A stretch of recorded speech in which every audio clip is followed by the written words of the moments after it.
साथीहरु नमस्कार, स्वागत छ आजको नयाँ भिडियोमा। हजुरहरुले यस video Sabin Ghimire sir YouTube channel र सँगसँगै सबिन घिमिरे फेसबुक पेजबाट हेर्न सक्नुहुन्छ। म यहाँहरुकै सिक्ने सिकाउने साथी लेखक प्रशिक्षक सबिन घिमिरे। आज हामीले जेनजी विद्रोहको बारेमा केही चर्चा गर्छौं। लोकसेवा आयोगले सोध्न सक्ने सम्भावित पाटोहरुको बारेमा छलफल गर्छौं।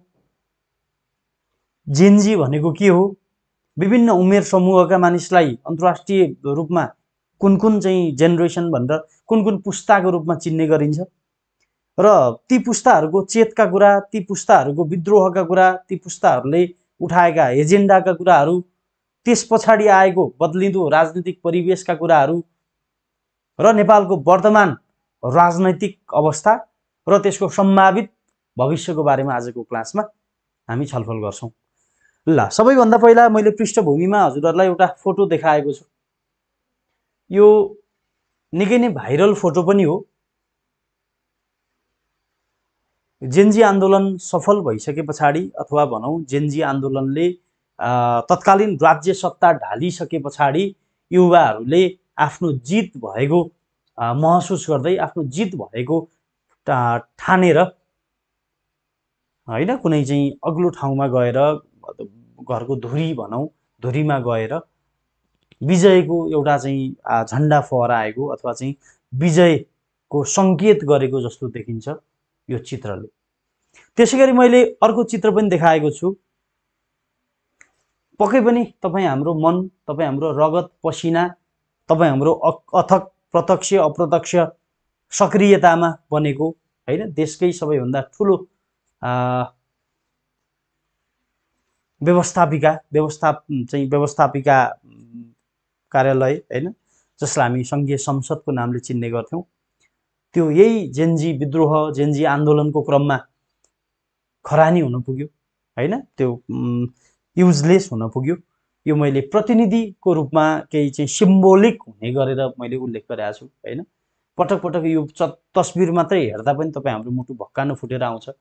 हाम्रो चाहना यो थिएन, कुनै पनि चाहिँ एउटा मनमा हैन, यो भ्रष्टाचारको विरुद्धमा, त्यसपछि आएर यो सामाजिक सञ्जालको माथिको अनियन्त्रित हस्तक्षेपको विरुद्धमा हैन, राज्य चाहिँ साँच्चै नेपाल हिरा हो र किराहरूको हातमा पुग्यो, अब साँच्चै नेपाल बनाउनु पर्छ भनेर आएको त्यो एउटा अबोध चाहिँ मानसिकताहरू, अबोध पाइलाहरू है, कसैको पनि चाहिँ चाहना थिएन। सिंहदरबार जलाउने, सर्वोच्च अदालत जलाउने, संसद भवन जलाउने थिएन। आन्दोलन हो, आन्दोलन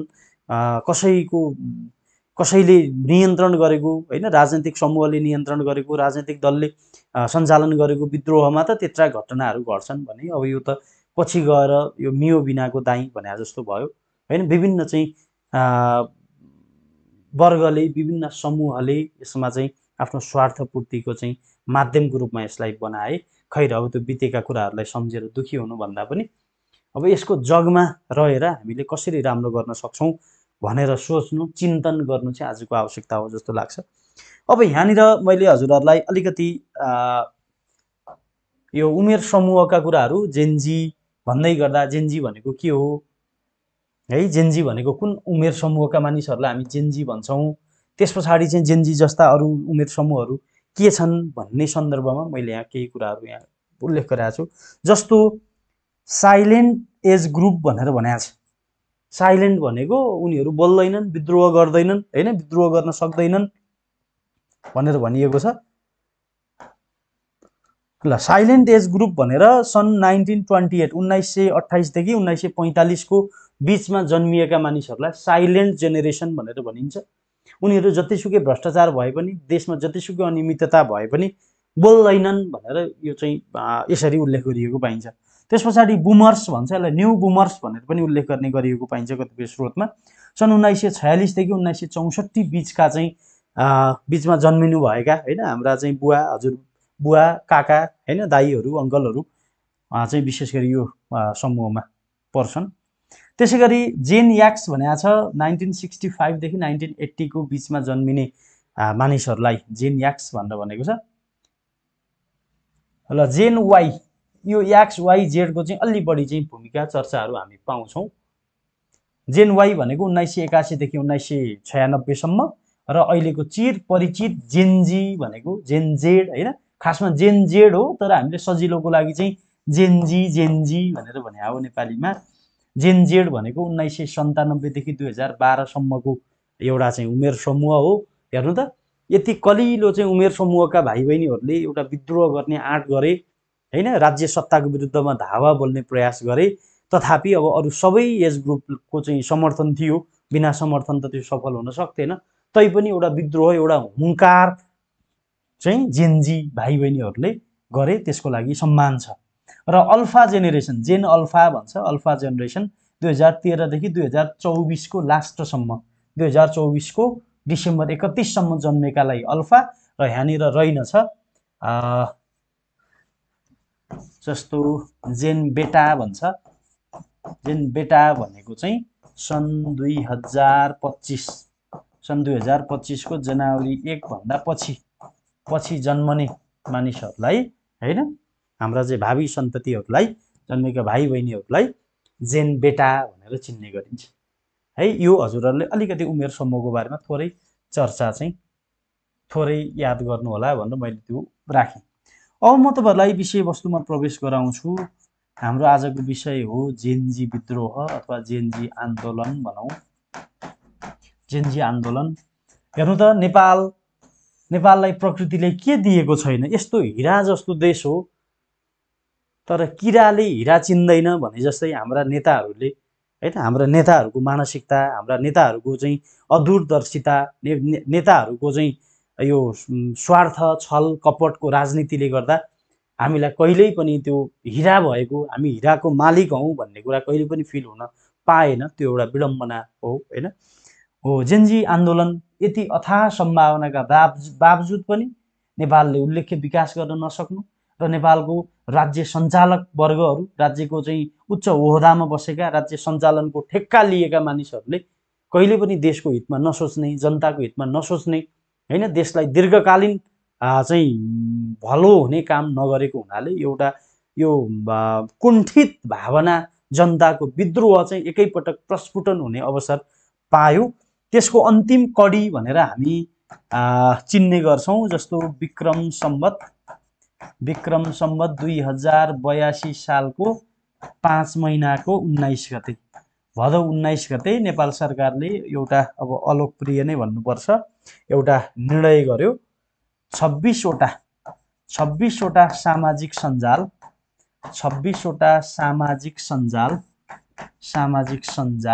बन्द गर्ने निर्णय गर्यो। 26 वटा सामाजिक सञ्जाल बन्द गर्ने निर्णय गर्यो है। यो जेनजी आन्दोलनको मुख्य कडी भनेको, त्यो अन्तिम ब्रेक थ्रु भने जस्तो अन्तिम कडी भनेको केलाई मानिन्छ भन्दा यही घटनालाई मानिन्छ है। तर यो यसको मात्रै परिणाम चाहिँ होइन फेरि जेनजी आन्दोलन है। जेनजी आन्दोलन यसको मात्रै परिणाम होइन, तर यो चाहिँ यसको चाहिँ एक्सप्लोजन बिन्दु भयो भनेर हामी भन्न सक्छौं।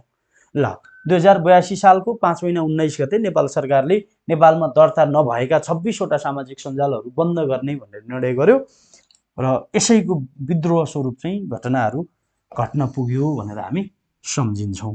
ल घटनाक्रम कसरी अगाडि बढ्छ भने जस्तो 2082 सालको 5 महिना भदौ 23 गते, 2082 भदौ 23 गते, अथवा यसलाई इंग्लिश डेटमा भन्यो भने सन् 2025 को सेप्टेम्बर 8। ल पहिला अब यो राज्य सञ्चालक वर्गले, सरकारले कुनै पनि कुरालाई सिरियसली नलिँदाको परिणाम पनि भन्छौं हामी जेनजी आन्दोलन हैन। यसका चाहिँ परिणामलाई, जस्तो यो जेनजी आन्दोलन सेप्टेम्बर 8 मा हुने, जेनजी प्रोटेस्ट हुने भन्ने कुराहरू धेरै अगाडिबाटै शेड्युल भएको कार्यक्रम हो। तर तत्कालीन प्रधानमन्त्री केपी शर्मा ओली हैन, तत्कालीन गृहमन्त्री रमेश लेखक लगायतका समग्र राज्य सत्ताले यसलाई 2-4 जना केटाकेटी आउँछन्, उफ्रिन्छन्, कराउँछन्, थाक्छन्, जान्छन् को रूपमा लियो। त्यसैको परिणाम हो यो। नेपालमा त्यत्रो राष्ट्रिय अनुसन्धान विभाग नामको एउटा गुप्तचर निकाय छ, त्यत्रो नेपाल प्रहरी हैन अन्तर्राष्ट्रिय स्तरमा विभिन्न अवार्डहरू पाएको, अन्तर्राष्ट्रिय स्तरमा अनुसन्धानमा राम्रो चाहिँ ख्याति कमाएको नेपाल प्रहरी भित्रका विभिन्न खालका चाहिँ फोर्सहरू हैन युनिटहरू छन्। नेपाल आर्मीका चाहिँ फोर्सहरू छ। त्यस पछाडि आएर सशस्त्र प्रहरीका चाहिँ त्यस्तै गुप्तचर निकायहरू, इन्टेलिजेन्सका कुराहरू छ। हो यी सबै कुराहरू हुँदै पनि कसैले पनि यो सम्भावित खड्को हैन यो यस्तो हुन सक्छ, यसरी चाहिँ युवाहरू सङ्गठित हुन सक्छन्, राज्यको विरुद्धमा धावा बोल्न सक्छन् भन्ने कसैले पनि त्यो हिसाबले सिरियसली यसलाई नलिएको हुनाले यो घटना घट्न पुग्यो भनेर हामी भन्ने गर्छौं। र सुरु भयो 2082 सालको भदौ 23 गते काठमाडौँ लगायत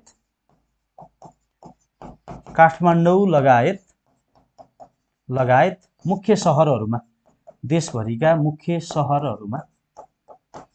सहरहरूमा विद्रोह भयो है। तत्कालीन राज्य सत्ताको विरुद्धमा, तत्कालीन राज्यको विरुद्धमा, तत्कालीन सरकारको विरुद्धमा विद्रोह भयो भनेर हामी सम्झिन्छौँ। र भदौ 23 गते 19 जनाको हत्या भयो। राज्यको तर्फबाट 19 जना नाबालकहरूको, 19 जना विद्यार्थीहरूको निर्ममतापूर्वक हत्या भयो भनेर हामी सम्झिन्छौँ। र सोही दिन सरकारले घोषणा गरेर, यो हामी भदौ 23 कै घटनामा छौँ, सोही दिन सरकारले घोषणा गरेर 26 वटा सामाजिक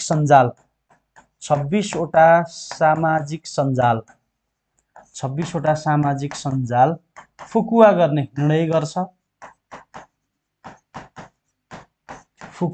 निर्णय गर्छ अथवा फुकुवा गरेको भनेर हामी सम्झिन्छौँ। त्यस पछाडि आएर सोही दिन बेलुका तत्कालीन गृहमन्त्री नेपाली कांग्रेसका नेता रमेश लेखकद्वारा पदबाट राजीनामा दिइन्छ है। रमेश लेखकद्वारा राजीनामा दिइन्छ।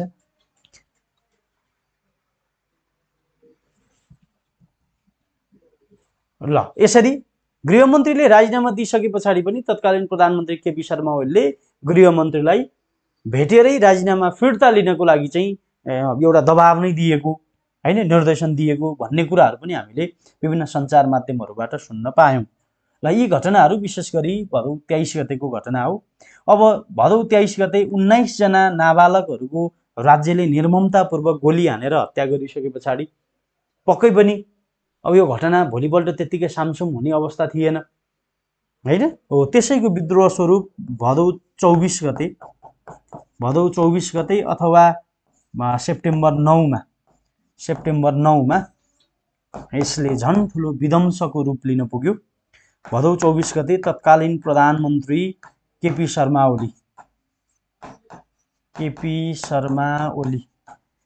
शर्मा ओलीद्वारा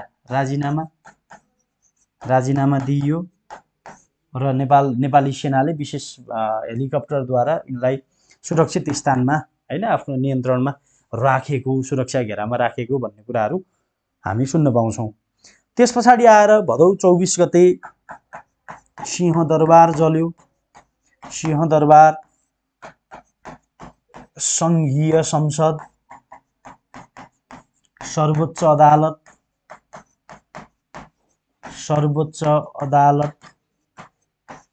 शीतल निवास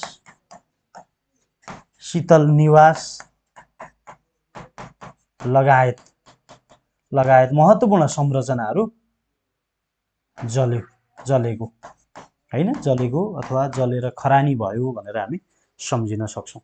हेर्नु त यो भदौ 24 गतेको घटना हो, अथवा भदौ 23 मा सुरु भयो, भदौ 24 गतेको घटना यो भयो भनेर सम्झिनु पर्यो। अब सिंहदरबारमा थोरै म हजुरहरूलाई सिंहदरबारमा केन्द्रित गराउँछु। सिंहदरबार विशेष केही कुराहरू गरौँ।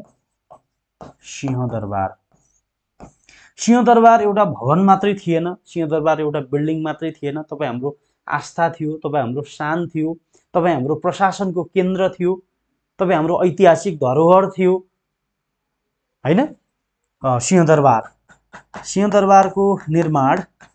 सिंहदरबारको निर्माण विक्रम सम्वत 1960 मा तत्कालीन प्रधानमन्त्री चन्द्र शमशेरद्वारा गरिएको भनेर भनिएको छ। चन्द्र शमशेरद्वारा स्थापना गरिएको र यो एसियाकै विशाल भवनको रूपमा निर्माण गरिएको थियो, जसमा 1700 कोठाहरू थिए। 1700 कोठाहरू रहेको थियो। कुन शैलीमा निर्माण भएको थियो भने ग्रीक शैलीमा है। ग्रीक शैलीलाई कतिपय स्रोतहरूमा हेर्ने हो भने युरोपियन शैली भनेर पनि भन्ने गरिन्छ हैन। विशेष गरी यो ग्रीक शैली भनेको चाहिँ भवनहरू बनाउने शैली हो है। ठुला चाहिँ दरबारहरू, प्यालेसहरू बनाउने शैली हो भनेर हामी सम्झिन्छौँ। ग्रीक शैलीमा निर्माण भएको थियो।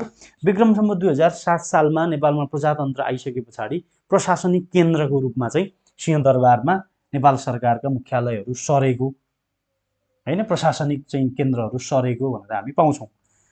प्रथम पटक आगो लागि सिंहदरबारमा आगो लागेको यो दोस्रो पटक हो। प्रथम पटक आगो लागि कहिले भयो भनेर लोकसेवाले सोधि पनि रहेको छ। सिंहदरबारमा पहिलो पटक आगो लागि भयो विक्रम सम्वत 2030 3 महिना 25 गते। तत्कालीन प्रधानमन्त्री को थिए भनेर सोध्छ। प्रधानमन्त्री कीर्तिनिधि बिष्ट थिए। तत्कालीन प्रधानमन्त्री कीर्तिनिधि बिष्टको पालामा सिंहदरबारमा आगो लागि भएको भने दोस्रो पटकको आगो लागि सिंहदरबारमा दोस्रो पटक आगो लागि कहिले भयो भनेर सोध्छ। भदौ 24 गते। दोस्रो पटकको आगो लागि विक्रम सम्वत 2082 सालको 5 महिना 24 गते हैन। जेन्जी विद्रोहको क्रममा सिंहदरबारमा आगो लागि भयो र सिंहदरबार जल्दा नेपाल राज्यविहीन भइसकेको अवस्था थियो। नेपालमा तत्कालीन प्रधानमन्त्री केपी शर्मा ओलीले संसद पदबाट राजीनामा दिएर निस्किसकेका चाहिँ अवस्थाहरू पनि थियो। ल यति कुराहरू सिंहदरबार अन्तर्गत हजुरहरूले सम्झिनु होला हैन। अब अनि 24 गते राति 10 बजे नेपाली सेना, अब यसमा एउटा नाम हजुरहरूले ख्याल गर्नुपर्छ, अशोक राज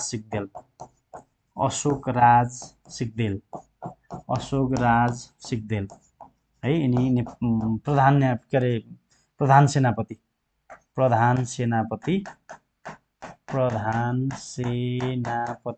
कसको त? नेपाली सेनाको प्रधान सेनापति अशोक राज सिग्देलले करिब 10 बजे को दौरानमा राष्ट्रको नाममा सम्बोधन गर्दै अब देशमा चाहिँ सामान्य अवस्था नआउँदासम्म, सरकार नआउँदासम्म नेपाली सेनाले देशको चाहिँ रक्षा गर्छ भनेर सुरक्षाको जिम्मा लिएर देशको नाममा सम्बोधन गरेका अवस्थाहरू हामीले ख्याल गर्छौँ है। त्यस पछाडि आएर यस्तै भयो। अनि 2-3 दिनसम्म नेपालमा कर्फ्यू लाग्यो हैन। अनावश्यक चाहिँ स्थिति सहज भएन। प्रहरीहरू आफ्नो गिरेको मनोबल लिएर हैन, अधिकांश प्रहरी चौकीहरू खरानी भयो, विभिन्न तोडफोड भयो, विभिन्न प्रहरीलाई कुटी हैन, खोलामा लखेटी चाहिँ मनोबल गिराउने काम भयो। र यसो हेर्छौँ हामी 2-4 दिन हैन, सरकार भएन भने, सत्ता भएन भने के हुँदो रहेछ, देश कस्तो हालतमा जाँदो रहेछ भन्ने हामीले फिल गर्न पायौँ। ल अब यसको निरन्तरता स्वरूप हामीले भदौ 27 गते हामीले चाहेकै भनौँ, हामीले इच्छाएका सुशीला कार्की है, नेपालको पहिलो महिला प्रधानमन्त्रीको रूपमा सुशीला कार्कीलाई हामीले प्रधानमन्त्रीको रूपमा पायौँ। सुशीला कार्की प्रमुख नियुक्त प्रधानमन्त्रीको रूपमा नियुक्त हुनुभयो हैन। अब यो दौरानमा पनि नेपालमा विभिन्न खालका षड्यन्त्रहरू हुने प्रयास गरिए हैन। कहिले हर्क साम्पाङका कुरा, कहिले बालेन शाहका कुराहरू, बालेन चाहिँ कन्ट्याक्टविहीन भएका कुराहरू, बालेनले फोन नउठाएका कुराहरू, नेतृत्व लिन अस्वीकार गरेका कुराहरू हैन, लगायतका कुराहरू हुँदै हुँदै अन्तिममा सुशीला कार्कीमा समर्थन जुटेको थियो। नेपालको इतिहासकै नेपालको पहिलो महिला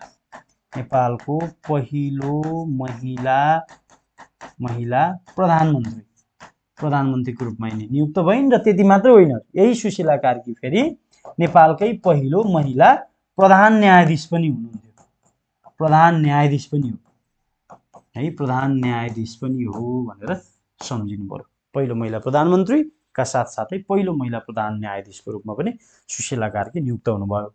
र यही भदौ 27 गते प्रधानमन्त्रीको सिफारिसमा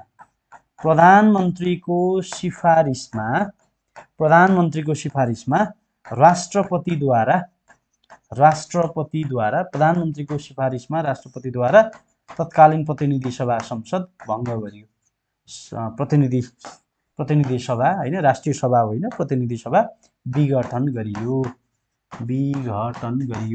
र विघटन गर्दै गर्दा संविधानले के भनेको छ भने विघटन गर्दा आगामी निर्वाचनको मिति तोक्नुपर्छ भनेर भनेको छ। आगामी निर्वाचन 2082 सालको 11 महिना 21 गते फागुन 21 गते गर्ने होइन। आगामी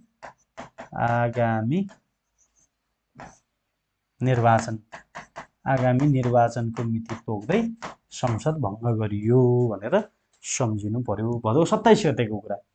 त्यस पछाडि त्यसको 2 दिनपछि भदौ 29 गते प्रधानमन्त्री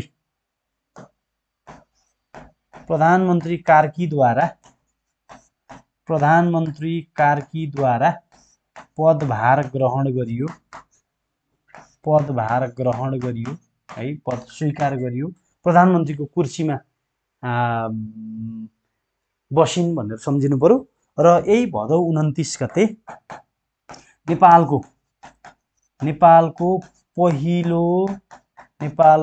पहिलो महिला महान्यायाधिवक्ता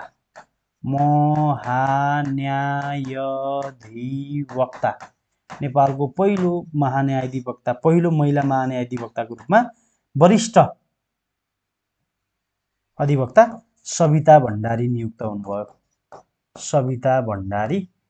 हुनुभयो है। महिलाहरूले रेकर्ड राखेका कुराहरू हामी यसरी सम्झिन सक्छौं। त्यसपछि आएर असोज 5 गते घटना अगाडि बढ्दै थियो। असोज 5 गते सरकारले जेनजी विद्रोह जेनजी आन्दोलनको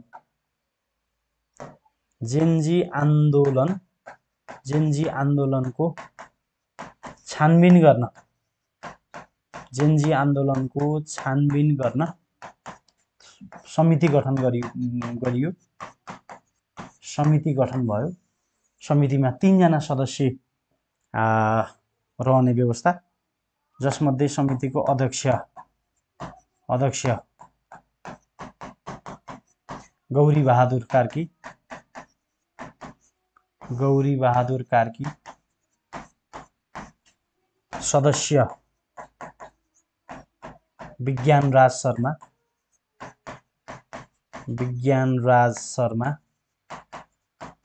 र गौरी बहादुर कार्की नेपालको सर्वोच्च अदालतको पूर्व प्रधान न्यायाधीश हो। विज्ञान राज शर्मा मलाई लाग्छ पूर्व एआइजी हुन् जस्तो लाग्छ। त्यस पछाडि अर्का सदस्य विश्वेश्वर भण्डारी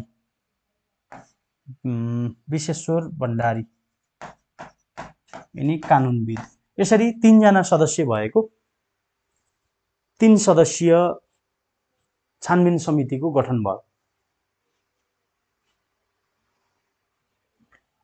ल अब यसले 3 महिनाभित्र है, यो समितिले 3 महिनाको समय दिएर 3 महिनाभित्र प्रतिवेदन बुझाउने, सत्य तथ्य छानबिन गरी प्रतिवेदन पेश गर्ने गरी यो समितिको गठन भएको भनेर सम्झिनु पर्यो है। यो यसो ख्याल गर्नु सोध्न सक्छ एक्जाममा, ख्याल गर्नु होला।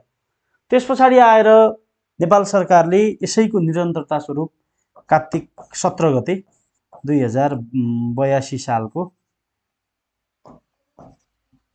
2082 को कार्तिक 17 गते 7 महिना 17 गते 45 जना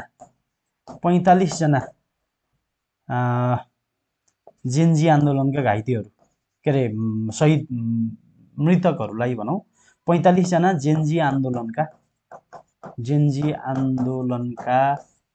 मृतकहरूलाई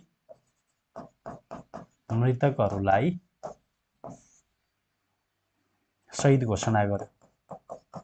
शहीद घोषणा गर्यो सरकारले।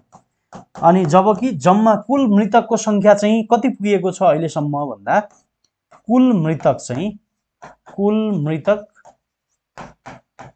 78 जना भन्दा बढी 78 जना भन्दा बढीको निधन भएको हैन र सयौंको संख्यामा घाइते भएका भनेर हामीले भन्न सक्छौं। ल यो भयो नेपालको मोटामोटी घटनाक्रम जेनजी विद्रोहसँग जोडिएर आउने। र अब यो जेनजी भनेको त इन्टरनेसनल टर्मिनोलोजिज हो हैन, यसको नेपालमा मात्रै हुने, नेपालमा मात्रै यो चाहिँ यसको मुभमेन्ट भएको होइन। भर्खरै हालसालै नेपालपछि हेर्नु त, नेपालपछि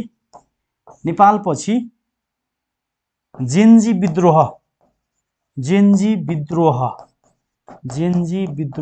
कारण जेनजी विद्रोहको कारण सत्ता परिवर्तन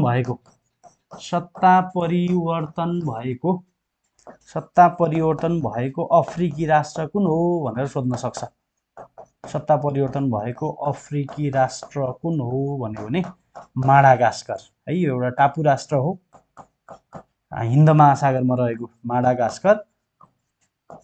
ल माडागास्करमा पनि जेनजी विद्रोह भयो। कहिलेदेखि कहिलेसम्म विद्रोह भएको थियो भने नेपालमा सेप्टेम्बर 8 बाट भएको थियो। यहाँ सन् 2025 को सेप्टेम्बर 25 देखि अक्टोबर 14 सम्म जेनजी विद्रोह भयो र यो विद्रोहले माडागास्करमा पनि सरकार परिवर्तन गर्यो, सत्ता परिवर्तन भयो भनेर हामी सम्झिन सक्छौं। ल यसरी जेनजी विद्रोहलाई, जेनजी आन्दोलनलाई हामी एउटा समराइज गर्न सक्छौं। लोकसेवा आयोगले करिब अबका इक्जामहरुमा एउटा प्रश्न निश्चय नै सोध्छ यहाँबाट। त्यसैले कम्तीमा यति फ्याक्टहरु जान्नु भयो भने तपाईहरुलाई अलिकति सजिलो होला। र आजको भिडियो कस्तो लाग्यो?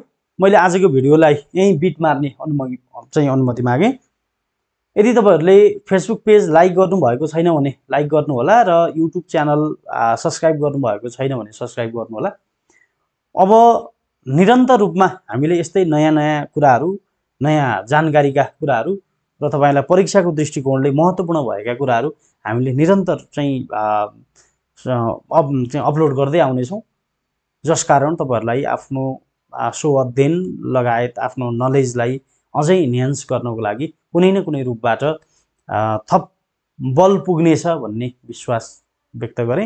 र कस्तो लाग्यो आजको चाहिँ कन्टेन्ट, कस्तो लाग्यो र कुन कन्टेन्टमा अलि बढी तपाईहरुलाई रुचि छ, कुन कन्टेन्टको अलि बढी अपेक्षा छ, त्यो कमेन्टमा राख्नु भयो भने आगामी दिनमा तपाईहरुको जिज्ञासालाई समेट्ने गरेर हामी उपस्थित हुन्छौं भन्दै आजको लागि यो छोटो सेसनबाट म हजुरहरुकै साथी, सिक्ने सिकाउने साथी सबिन घिमिरे बिदा हुने अनुमति मागे। हस्, नमस्कार।